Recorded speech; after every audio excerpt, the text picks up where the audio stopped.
Hello everyone, this is the second part of my Boxer Rebellion video, so I strongly recommend watching part 1 if you haven't already, to catch up with the timeline. Thank you for watching and I hope you enjoy.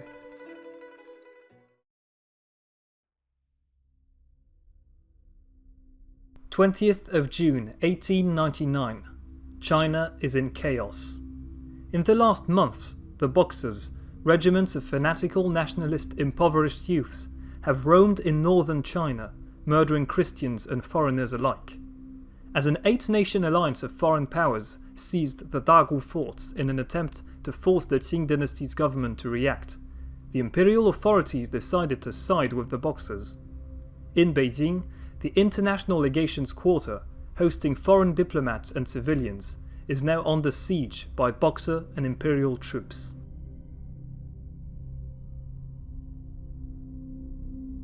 In addition to the Legations Quarter, there was another pocket of Christian and foreign resistance within Beijing, the Beitang Catholic Cathedral.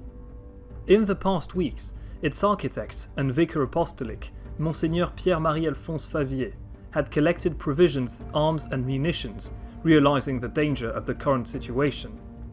41 French and Italian soldiers, under 2 French officers, had also been dispatched from the Legations force to guard the cathedral, where over 3,000 Chinese Christians had taken refuge, with a few dozen foreigners, reportedly mostly women and children. Since the 14th of June, the cathedral was under siege by hordes of Boxers. Besides Beijing, the 8-nation alliance's Seymour expedition, initially dispatched to rescue the legations, had been defeated at Langfang by an army of Qing forces and Boxers, and were now retreating to Tientsin, where foreign settlements were located. The Tientsin foreign settlements hosted a few garrison forces of the 8-nation alliance, which would soon be attacked themselves. On the 21st of June 1900, through an imperial edict, Empress Dowager Cixi essentially declared war on all the foreign powers, which included the 8-nation alliance, plus the Netherlands, Spain and Belgium, nations that also held embassies in the Legations Quarter. Boxer regiments were also officially put under the command of 2 high-ranking Qing dynasty figures. This document was immediately distributed throughout the empire. Every viceroy and regional governor was ordered to mobilize against the foreigners. However, pro-modern and sensible officials, such as Viceroy Li Hongzhang in Yangguang or Governor Yuan Shikai in Shandong, realized the madness of such an act and decided to openly disobey direct imperial orders. Li Hongzhang declared, "This is a false decree. The provinces of Guangxi and Guangdong won't obey."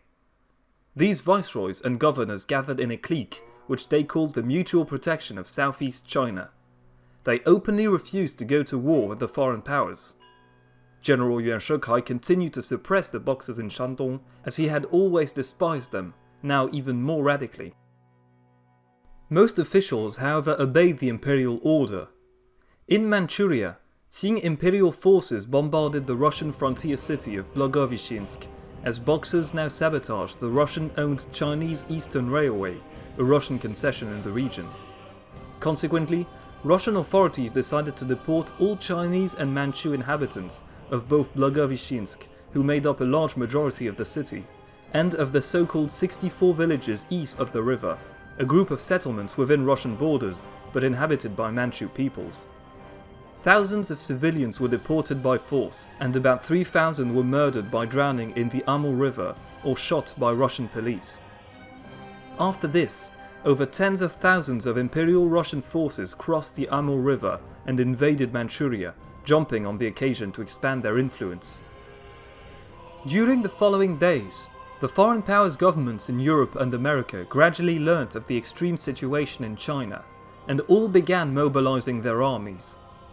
Vice Admiral Seymour's defeated expedition successfully returned to the foreign settlements in Tientsin, increasing the number of local allied soldiers to over 6,000 men.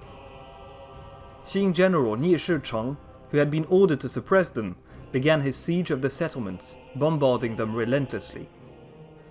In response, on the 13th of July, the Allied force decided to push out and capture the walled city of Tientsin, attacking from both the south and east at once. For hours, independent Allied regiments desperately assaulted the city, exposed to the Qing defenders' continuous fire. As they could not agree on who should be the commanding officer, poor communication led to chaos in the attack.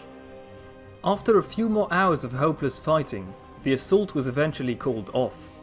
This disastrous move cost heavy casualties to the Allied troops, including the deaths of several high-ranking officers. They however rallied and changed strategy.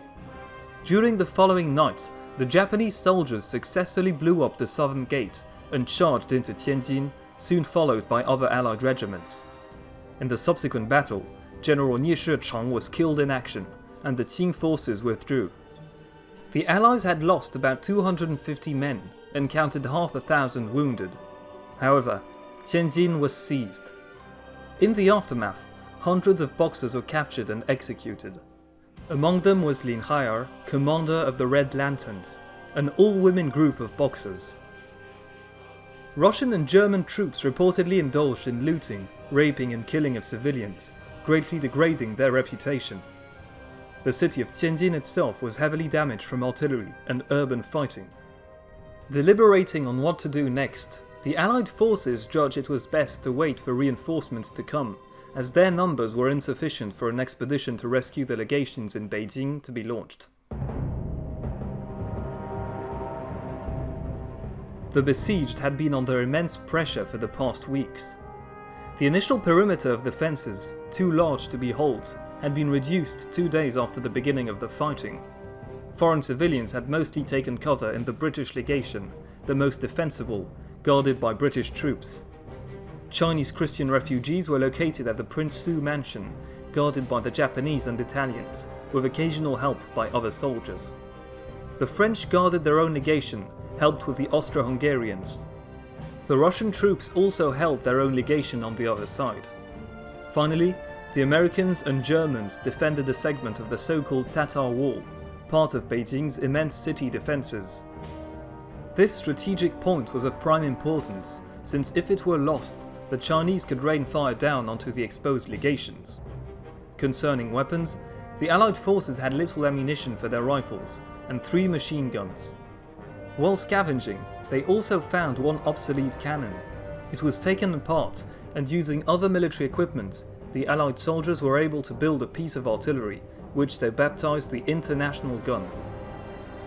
Meagre rations were decreasing at an alarming rate, and many Chinese Christian refugees, mostly Catholics, were neglected and had to fend for themselves, or earn wages by contributing to the defense. The international legations were surrounded by thousands of Boxer rebels in every direction. Qing imperial troops had now also joined in the siege. On the west were radical General Dong Fuxiang's Gansu Braves, and on the east were the more moderate Peking Field Force. The imperial troops were under overall command of Ronglu, an anti-Boxer official completely opposed to the war against the foreign powers. Hostile to fanatical subordinate General Dong Fuxiang, Ronglu hindered all his attacks and refused to deliver him some heavy artillery that could obliterate the Allied defense. Relying on classics of strategy, the Chinese first devised an attack by fire, setting fire to the buildings outside the British legations. The flames, however, spread to the prestigious Imperial Hanlin Academy. Many priceless ancient books were subsequently destroyed. Fire was eventually contained and the attack failed. After this event, the Chinese attacked on several fronts. Some troops assaulted the Prince Su mansion, others attacked the French legation. Finally, a large part of the fighting would be conducted on the Tatar Wall. Every day and every night, the legations suffered casualties, hopelessly watching their numbers dwindle. On the 13th of July, the Japanese and Italians at Prince Su's mansion were driven back to their last line of defense, terrifying the trapped civilians. In addition, a mine planted under the French legation by Chinese sappers took down the building and inflicted many casualties, forcing the line of defense on this side to be pushed back too. British Minister to China Sir Claude Maxwell MacDonald, in charge of the defense, would later declare this day was the most desperate of all the siege. By now, about a third of the legation's defense had fallen. All hope was fading, as complete annihilation seemed even closer. However, sensible General Ronglu, in overall command of the imperial forces, decided to re-establish contact with the foreign diplomats. Exhausted by the siege, They gladly jumped on this unexpected chance. A ceasefire was called on the 17th of July, bringing great relief to the legations and saving them from certain destruction. Nonetheless, the Qing imperial court remained extremely pro-Boxer. 6 high-ranking officials, led by diplomat Xu Jingchang, made a plea to destroy the Boxer masses and sign peace with the foreign powers. They were consequently publicly executed on imperial orders. In addition, Boxers and some fanatical Gansu braves of General Dong Fuxiang still launched attacks on the legations, to which the court turned a blind eye. In the West, the Eight-Nation Alliance had finished organizing itself to dispatch regiments to the Far East.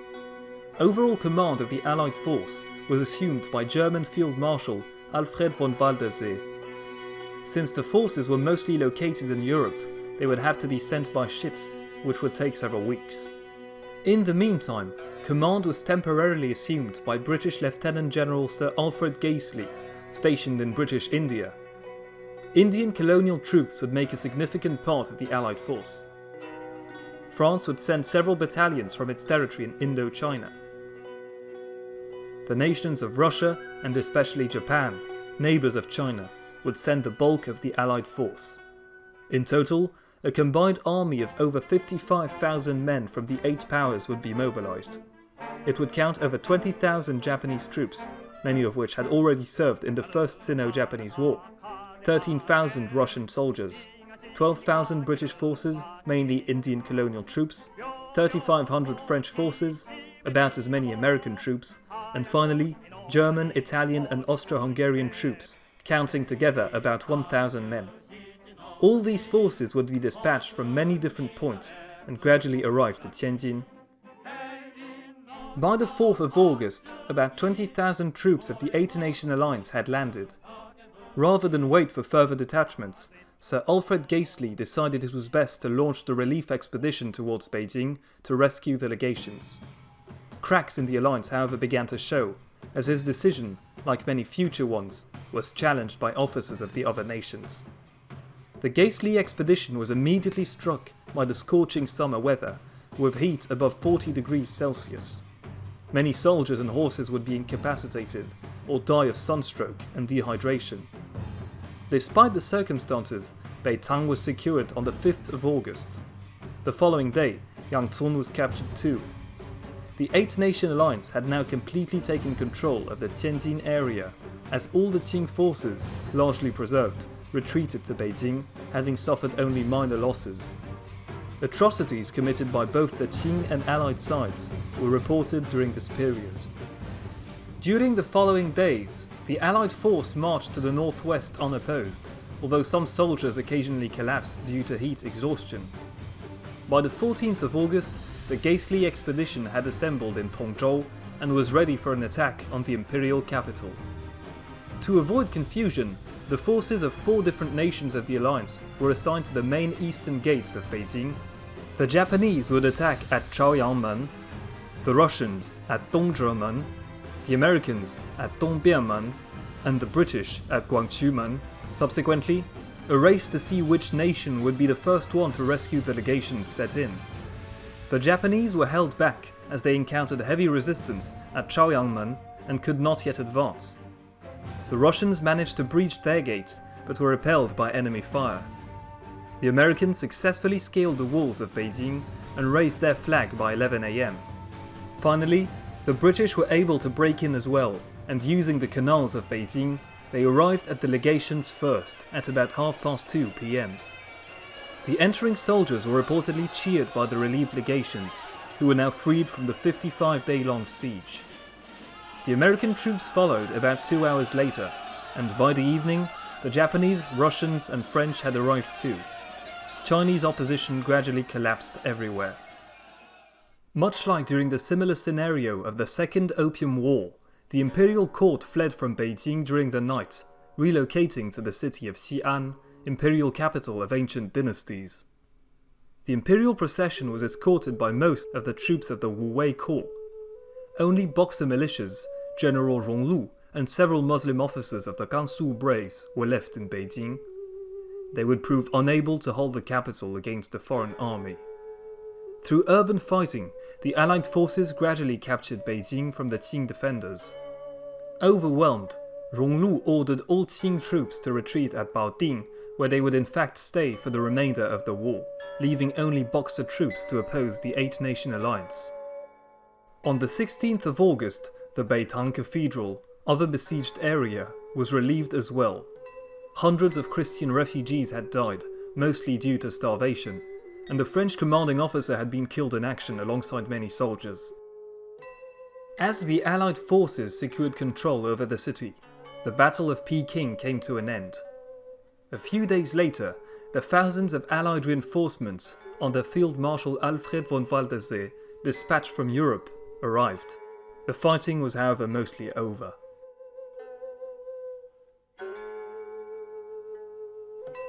Symbolically, the foreign forces decided to parade inside the Forbidden City, shocking the Qing officials. Until an agreement would be signed, they were determined to stay in Beijing. The city was therefore divided by the Eight-Nation Alliance, each country's forces occupying an area. In the first days, buildings were looted for food and water for the starving refugees who had been relieved. However, foreign troops soon began looting for profit, selling stolen objects at auctions. Punitive expeditions were dispatched to the imperial capital's surroundings to capture and execute Boxers, although large numbers of civilians, including some women and children, were most likely murdered in cold blood as well. Western observers reported particularly deplorable conduct from Russian, German and Japanese troops. All forces were however involved in the violent occupation of the city. On the Qing side, massive disorder broke out, as no one was really sure who was at least nominally in charge of the Beijing area. Anti-Boxer General Yuan Shikai jumped on the occasion to strengthen his influence, launching his own expedition to suppress remaining bands of Boxers in the area. A few final battles would take place in Manchuria during November, allowing Russia to occupy the entire region. In parallel, the Eight-Nation Alliance sent their demands for a peace treaty to Empress Dowager Cixi, resettled in Xi'an. At the imperial court, the conservative officials urged her to continue the war against the foreigners, claiming Tientsin and Beijing had only fallen because of the disloyalty of local troops. The situation was critical, but one prominent official would step back into the picture. From Liangguang, Viceroy Li Hongzhang sent a memorial to Xi'an, explaining how he understood the state of affairs could be worked out. Desperate and disillusioned about her advisors, Cixi appointed him plenipotentiary, granting him absolute freedom of action to solve the conflict. Li Hongzhang set off and arrived in Beijing on the 11th of October. The foreign powers immediately demanded the punishment and execution of 11 high-ranking officials that had supported the Boxers and encouraged the war. By now, a couple of them had already committed suicide. After long exchanges, the imperial court eventually conceded to execute some and disgrace others. Zai Yi, Prince Duan, was stripped of all his titles and sent in exile away from the capital. Dong Fuxiang was sent back to Gansu province alongside his Muslim troops. During the following months, negotiations slowly settled the terms of a peace treaty as the Allied forces continued to occupy Beijing. Only on the 7th of September 1901 would the Boxer Protocol be concluded. That day, the signatories assembled in a large audience room in a solemn atmosphere. Li Hongzhang and Yi Kuang, Prince Qing, accepted the terms on behalf of the Qing dynasty. On the other side, diplomats from 11 foreign powers, the Eight-Nation Alliance, as well as the Netherlands, Spain and Belgium, signed the Boxer Protocol. This treaty's terms were devastating for the Qing dynasty.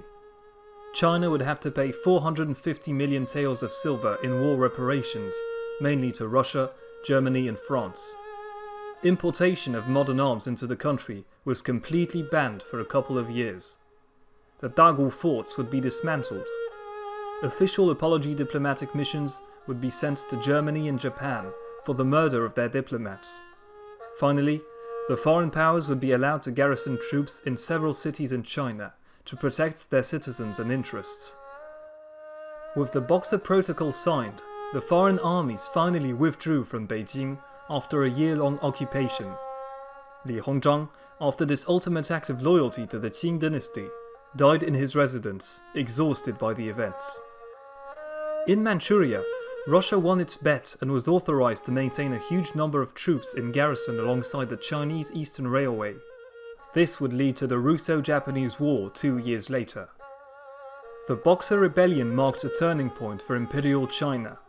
The conservative clique of the court imploded, and Empress Dowager Cixi conceded to implement many modernization reforms that some officials had advised for decades.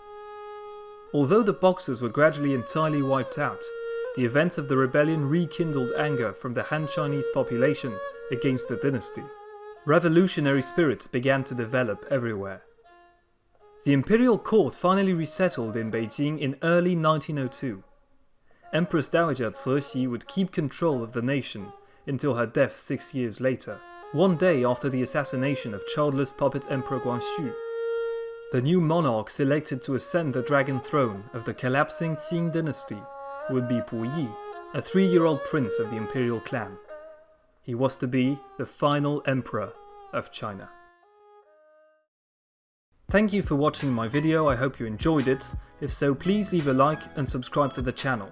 If you have any questions or requests, feel free to leave them in the comments section below.